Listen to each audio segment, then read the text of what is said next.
बिस्मिल्लाहिर्रहमानिर्रहीम। अस्सलाम वालेकुम डियर स्टूडेंट्स, कैसे हैं आप? ठीक ठाक, अच्छे जी। तो आज का हमारा टॉपिक है law of conservation of angular momentum, kinetic energy of rotation. यानी आज के लेक्चर में हम दो चीज़ों के मुतालिक पढ़ेंगे। एक तो हम लॉ पढ़ेंगे, कौन सी law of conservation of angular momentum, और साथ साथ में हम पढ़ेंगे कि what is meant by kinetic energy of rotation. तो शुरू करते हैं। Law of conservation of angular momentum. According to law of conservation of angular momentum, in the absence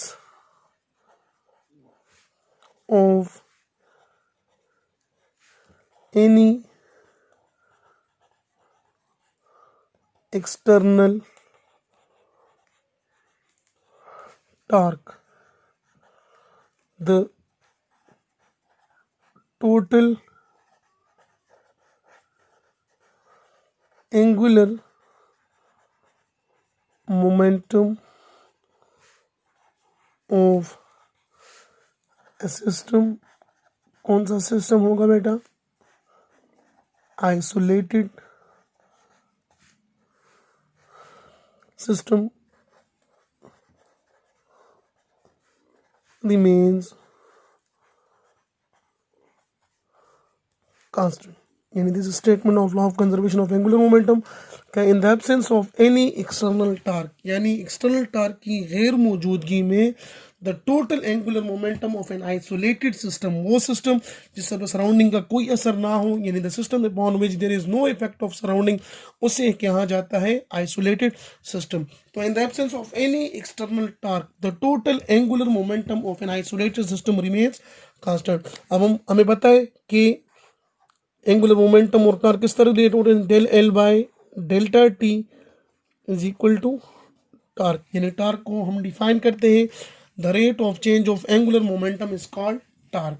rate of change of angular momentum is called torque. इस chapter में हमने दो definition of torque पढ़े, एक the product of movement of inertia and angular acceleration, और second the rate of change of angular momentum is called torque. तो इधर according to law of conservation of angular momentum कहते हैं बेटा कि torque is equal to zero, यानी क्योंकि torque absence of torque का मतलब क्या होगा? Torque is equal to zero. तो when torque is equal to zero, ये इक्वेशन बनेगा del L by delta T is equal to zero. अब क्रॉस मल्टीप्लिकेशन, डेल्टा टी उधर मल्टीप्लाई हो जाएगा, तो del L by delta T is equal to zero multiply by delta t. तो 0 multiply by delta t is equal to 0, तो it's imply that change in angular momentum is equal to 0। कब? जब हमारे पास कोई external torque ना होगा, तो उस वक्त हमारे पास चेंज इन एंगुलर मोमेंटम कितना होगा? 0। चेंज इन एंगुलर मोमेंटम का मतलब 0 होगा, तो इसका मतलब एंगुलर मोमेंटम रिमेन्स कांस्टेंट, यानी किसी चीज़ में चेंज नहीं आती तो इसकी वैल्यू हमेशा होगी कांस्टेंट। तो that's why from this relation we write L is equal to constant, और हमें पता है कि del L is equal to final angular momentum minus initial angular momentum. तो इस इक्वेशन में अगर हम ये लिख दें बेटा कि final angular momentum minus initial angular momentum is equal to zero, तो from this equation we get initial final momentum is equal to initial angular momentum, or initial angular momentum is equal to final angular momentum किस वक्त? in the absence of any external torque, जब कोई torque बैरूनी torque अमल पजीर ना हो, तो इस वक्त आइसोलेटेड सिस्टम का टोटल एंगुलर मोमेंटम जो है वो हमेशा कांस्टेंट होगा। अब डिस्कस करते हैं कि डेली लाइफ में law of conservation of angular momentum हमारे पास किस तरह काम आता है और किस तरह law of conservation of angular momentum को यूज किया जाता है। तो law of conservation of angular momentum समझने के लिए बेटा आपको ये इक्वेशन याद रहना चाहिए कि L is we can define that angular momentum is the product of moment of inertia and angular velocity. अब हमारे पास L कांस्टेंट होगा, तो इट्स मीन आई ओमेगा जो है the product of a movement of inertia and angular velocity must be constant, क्योंकि हम कहते हैं L कांस्टेंट, तो L कांस्टेंट मीन इसका राइट हैंड साइड भी constant, I omega the product of movement of inertia and angular velocity remains constant. अब ये दोनों कांस्टेंट, अगर इनमें से मैं मूवमेंट ऑफ इनर्शिया इंक्रीज कर दूंगा बेटा, तो ये प्रोडक्ट हमारे पास कांस्टेंट कब होगा कि जितना हमने मोमेंट ऑफ इनर्शिया इंक्रीज किया बेटा, उसी ही निस्बत से एंगुलर वेलोसिटी हमारे पास डिक्रीज हो जाए। सिमिलरली अगर एंगुलर वेलोसिटी हमारे पास इंक्रीज हो जाए तो इस केस में हमारे पास मोमेंट ऑफ इनर्शिया डिक्रीज हो जाएगा। एज अ रिजल्ट हमारे पास एंगुलर मोमेंटम कांस्टेंट रहेगा। दोबारा रिपीट कर रहा हूँ बेटा कि अगर इस इक्वेशन से हम कहते हैं एंगुलर मोमेंटम कांस्टेंट है, तो इसका मतलब L is equal to I omega. Right hand side भी कांस्टेंट होगा। Right hand side is the product of moment of inertia and angular velocity. Moment of inertia किसके बराबर होता है? I is equal to M R square. यानी moment of inertia हम change कर सकते हैं बाय चेंजिंग मास और by changing the distance from the axis of rotation. इन दोनों को चेंज करने से हमारे पास मोमेंट ऑफ इनर्शिया चेंज हो सकती है और ओमेगा हमारे पास एंगुलर वेलोसिटी। तो अगर एक बंदा एंगुलर मोमेंटम को कांस्टेंट रखना चाहता है और वो मोमेंट ऑफ इनर्शिया बढ़ा देगा, मोमेंट ऑफ इनर्शिया इंक्रीज करेगा, तो as a result angular velocity decrease हो जाएगी क्योंकि हमें ये प्रोडक्ट कांस्टेंट चाहिए। सिमिलरली अगर वो एंगुलर वेलोसिटी इंक्रीज कर दे तो as a result moment of inertia हमारे पास डिक्रीज हो जाएगा। मोमेंट ऑफ इनर्शिया डिक्रीज तो एंगुलर मोमेंटम हमारे पास कांस्टेंट। अब आते हैं एग्जाम्पल की तरफ बेटा। तो सबसे पहले एग्जाम्पल जो आपकी बुक में बेटा उसकी तरफ आते हैं। ये हमारे पास एग्जाम्पल है बेटा कि somersault of a diver, यानी हमारे पास ये स्प्रिंग बैलेंस है बेटा। इस इधर से ये बंदा शुरू करते बेटा, तो इधर देखो ये क्या करते बेटा, अपने दोनों हाथ और पांव जो है बेटा बिल्कुल स्ट्रेच करता है, यानी इसमें कोई कर्व नहीं होती बेटा, कोई हमारे पास ये अपनी बॉडी को बेंड नहीं करता, बिल्कुल स्ट्रेच कर देता है बेटा। तो स्प्रिंग बैलेंस पर जब ये जंप मारते हैं बेटा तो उसके बाद देखो बेटा इन्होंने क्या किया बेटा, अपने हाथ बेंड किए हुए हैं और अपने हाथ बेंड किए। अपने हाथ बेंड करने से हुआ क्या बेटा, हमारे पास सेंटर ऑफ ग्रेविटी जो हमारी पास होती है, एक्सिस ऑफ रोटेशन, वो हमारा होता है नाव। तो ये क्या करते हैं बेटा, इसने आर कम कर दिए, यानी एक बंदे के लिए for example this is a man और ये इसका नाव है बेटा, तो ये इसके लिए आर है। अब ये इसको बेंड कर दें, यानी इसने अपने हाथ बेंड कर दिए बेटा, हाथ बेंड किए तो आर हमारे पास कम हुआ है। आर कम हुआ है तो मोमेंट ऑफ इनर्शिया कम हो जाएगा। मोमेंट ऑफ इनर्शिया कम तो एंगुलर वेलोसिटी हमारे पास ज़्यादा हो जाएगी। एज अ रिजल्ट ये इस तरह मूव करेगा, यानी circular motion, rotatory motion perform करेगा बेटा और आखिर में पानी में जंप लगा देता है बेटा। Similarly second example turn table की हमारे पास। ये देखो बेटा एक बंदा टर्न टेबल पर खड़ा हुआ बेटा, उसने अपने दोनों हाथ खोले हुए। जब दोनों हाथ उसने खोले हुए बेटा, this is centre of gravity and this is axis of rotation और ये हमारे पास आर। तो देखो बेटा जब इसने दोनों हाथ खोले हुए तो इसका मतलब आर ज्यादा है। आर ज्यादा है तो इधर आपको दिखाई दे रहा है बेटा आर ज्यादा है तो मोमेंट ऑफ इनर्शिया ज्यादा। मोमेंट ऑफ इनर्शिया ज्यादा होगी तो इसकी एंगुलर वेलोसिटी हमारे पास कम होगी। यानी जब बंदा टर्न टेबल पर खड़ा होता है बेटा और वो चाहता है कि वो उसकी स्पीड जो है वो कम हो जाए बेटा, तो उसको चाहिए कि उसने अपने हाथों में जो वेट रखे हुए बेटा वो अपने हाथ खोल ले। जब अपने हाथ खोल देगा बेटा उसकी वजह से उसका रेडियस इंक्रीज हो जाएगा। रेडियस इंक्रीज होने की वजह से उसकी मोमेंट ऑफ इनर्शिया इंक्रीज हो जाएगी। मोमेंट ऑफ इनर्शिया इंक्रीज तो हमें एंगुलर मोमेंटम कांस्टेंट चाहिए, जिसकी वजह से उसकी एंगुलर वेलोसिटी कम हो जाएगी। सिमिलरली अब अगर वो अपनी एंगुलर वेलोसिटी इंक्रीज करना चाहेगा तो वो क्या करेगा, उसे चाहिए कि वो अपनी मोमेंट ऑफ इनर्शिया डिक्रीज कर दे। मोमेंट ऑफ इनर्शिया डिक्रीज करने के लिए वो क्या करते हैं बेटा, अपने हाथ बेंड कर देते हैं। जब अपने हाथ बेंड कर देता है तो एज अ रिजल्ट उसका रेडियस जो है, distance from the axis of rotation जो है वो कम हो जाते हैं। हमारे पास moment of distance from the axis of rotation कम हो जाता है तो as a result moment of inertia हमारे पास डिक्रीज हो जाएगी। जब मोमेंट ऑफ इनर्शिया डिक्रीज तो एंगुलर वेलोसिटी हमारे पास इंक्रीज हो जाएगी, तो बंदा जो है वो तेजी से रोटेट होगा।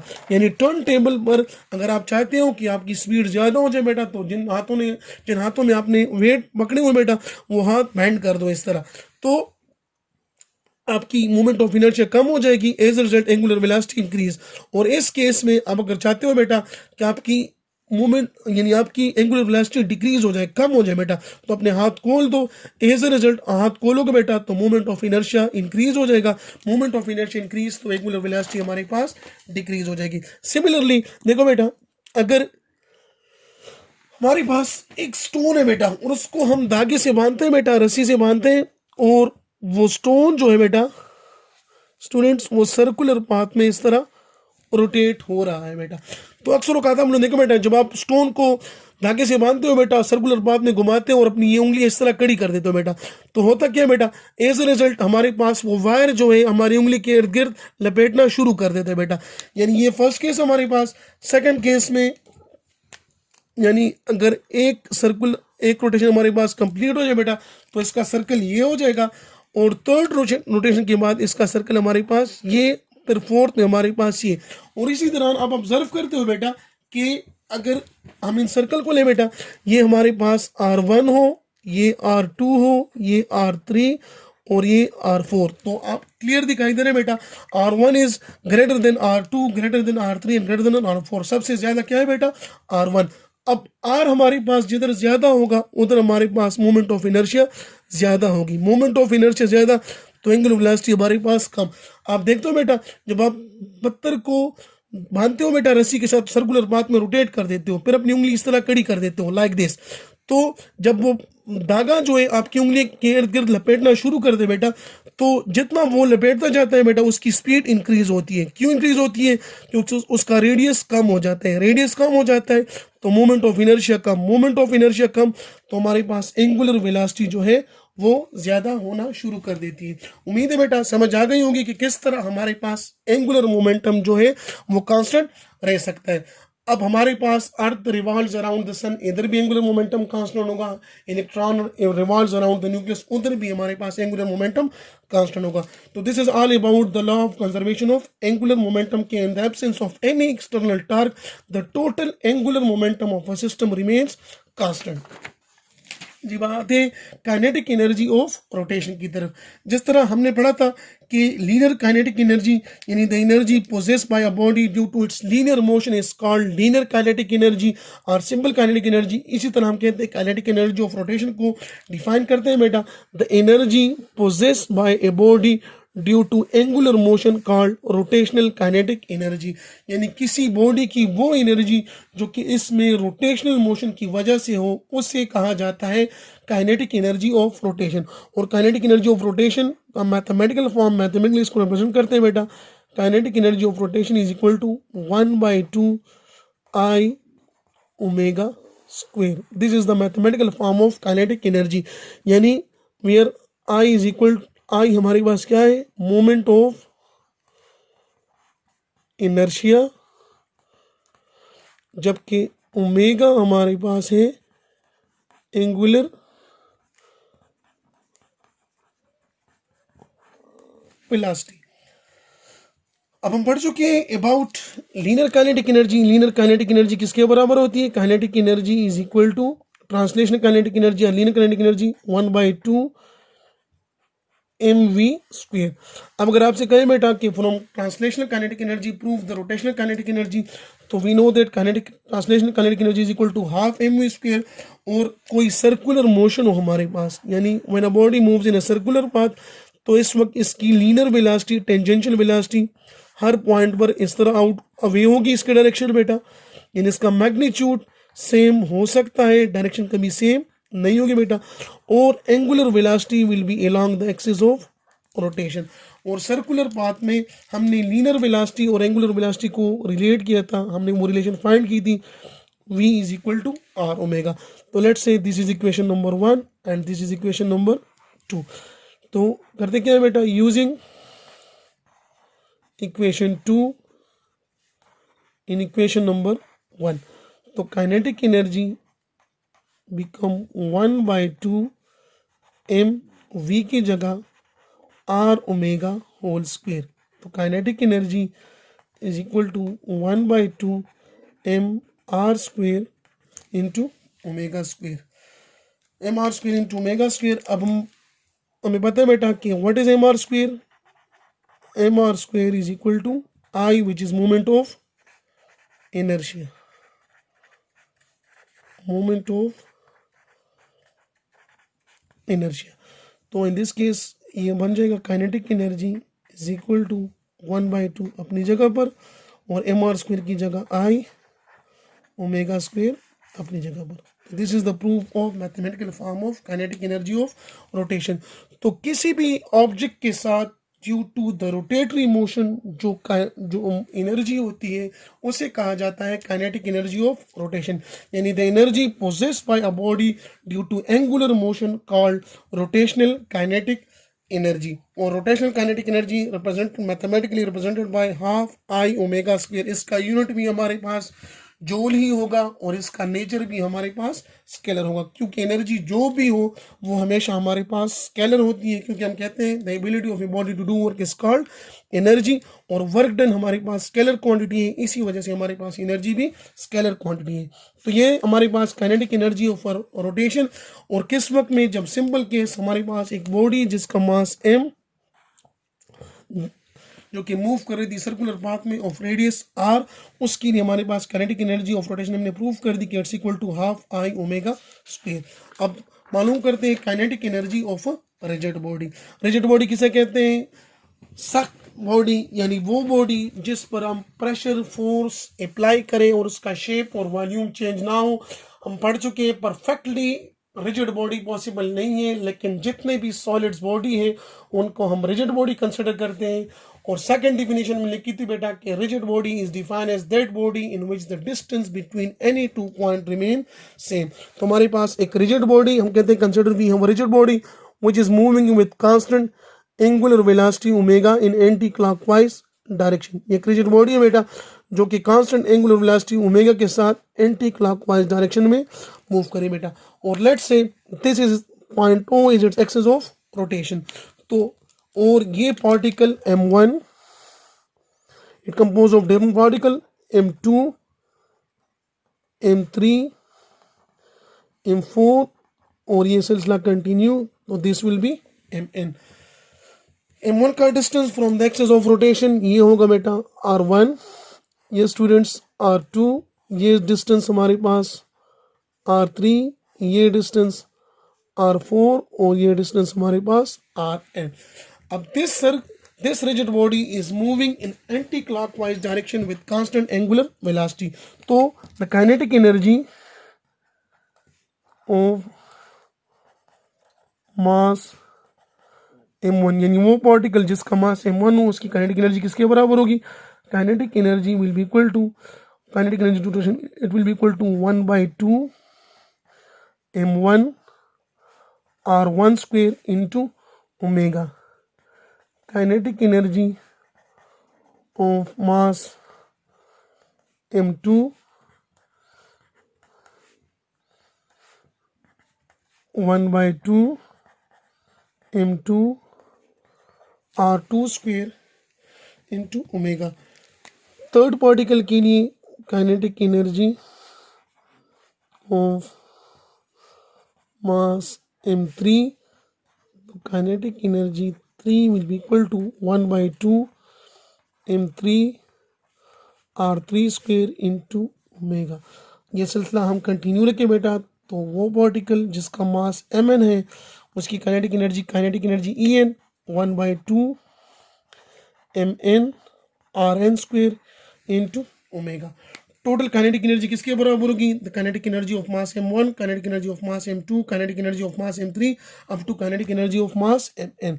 तो total kinetic energy of rotation will be equal to kinetic energy due to mass m1 plus kinetic energy due to mass m2 plus kinetic energy due to mass m3 up to kinetic energy due to mass m1। तमाम values इस equation में put करते हैं तो kinetic energy due to rotation is equal to 1/2 m1 r1 square omega plus 1/2 m2 r2 square into omega plus 1/2 m3 r3 square into omega plus 1/2 mn rn square into omega. अब देखो बेटा इसमें भी omega constant और वो हमारे पास consideration ही है कि हमने लिया था बेटा कि this rigid body is moving with constant angular velocity. तो इन तमाम टर्म से एंगुलर वेलोसिटी हम कॉमन कर सकते हैं। We get 1/2 m1 r1 square plus 1/2 m2 r2 square plus 1/2 mn rn square whole into omega. अब m1 r1 square m2 r2 square mn rn square इनको in terms of summation लिखते हैं तो we get 1/2 summation of I from 1 up to n mi ri square into omega, और this is equal to यानी summation of mi ri square is equal to movement of inertia. तो ये equation बन जाएगा हमारे पास kinetic energy for a rigid body rotation, kinetic energy of rotation for a rigid body 1/2 I omega square. So this is how to calculate the kinetic energy of rotation for a rigid body. ये था हमारा आज का lecture जिसमें हमने पढ़ा law of conservation of angular momentum, kinetic energy of rotation for a particle of mass m moving in a circular path and kinetic energy of rotation for a rigid body. उम्मीद है बेटा समझ आ गई होगी। Students in इस lecture में कोई question हो तो आप मुझसे पूछ सकते हो। मुझे अपनी दुआओं में याद रखें बेटा। मिलेंगे इंशाल्लाह नेक्स्ट लेक्चर में। अल्लाह हाफिज़।